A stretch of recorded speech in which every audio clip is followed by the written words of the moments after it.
गति दे रहा है, तेजी दे रहा है। ये जो बजट है जिसमें 3 कर्तव्य है, जिसके एक कर्तव्य के बारे में आपको मैंने कुछ बहुत महत्वपूर्ण बिंदु बताए। अब मैं दूसरे कर्तव्य के बारे में आपको और बताना चाहूंगी।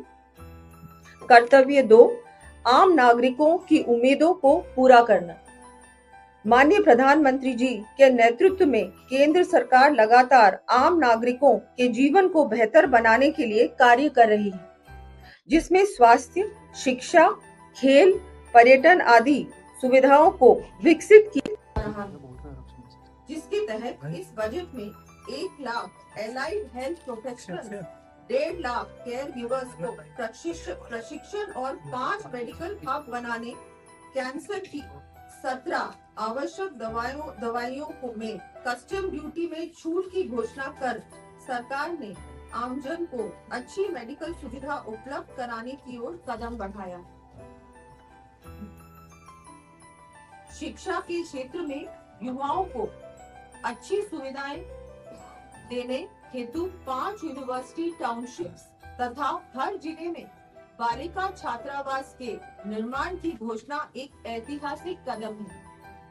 विश्व के सबसे युवा देश भारत के युवाओं को बेहतर खेल सुविधाएं देने को प्रतिबद्ध मोदी सरकार के द्वारा अगले 10 वर्षों के लिए खेलो इंडिया मिशन की घोषणा इस बजट में की गई है। इस बजट में पर्यटन क्षेत्र, रोजगार और स्थानीय अर्थव्यवस्था को बढ़ावा बढ़ाने का माध्यम बनाया गया है। बजट की बहुत सारी बिंदु रखे हैं। अभी जो डिटेल्स है वो आपके सामने धीरे धीरे केंद्र के द्वारा पेश होंगे। राजस्थान को भी जब मैं कैपिटल एक्सपेंडिचर को बढ़ावा दिया गया है, पिछली बार से 12% से ज्यादा इस बार के कैपिटल एक्सपेंडिचर को दिया गया है, आउटले दिया गया है। ये अपने आप में एक बहुत बड़ा कदम है। हर साल कैपिटल एक्सपेंडिचर जिस तरह से केंद्र सरकार बढ़ा रही है,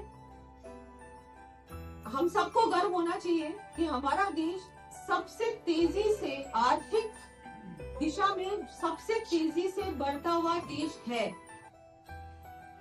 7.4% की मैं आपको कुछ बताना चाह रही हूँ और हम सबको गर्व होना चाहिए कि हमारा देश जिस गति से बढ़ता है, जिस तेजी से आर्थिक दिशा में बढ़ता है, वो हम सबके लिए गर्व की बात है।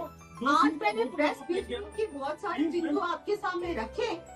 कुछ दिनों में राजस्थान का बजट भी आपके सामने मैं ही पेश करूंगी। आपको बहुत खुशी होगी, बहुत कुछ मिलने वाला है। और मैं एक बात और बताना चाहूंगी, कैपिटल एक्सपेंडिचर का मतलब क्या होता है, इंफ्रास्ट्रक्चर में निवेश का मतलब क्या होता है, उसके बारे में हम सबको जानकारी लेनी चाहिए। ये सिर्फ किसी प्रदेश के लिए नहीं होता, पूरे देश के लिए होता है। और इतना बड़ा जिस तरह से कैपिटल एक्सपेंडिचर में हमारे केंद्र सरकार इन्वेस्ट कर रही है, ये अपने आप में एक बहुत बड़ा कदम है।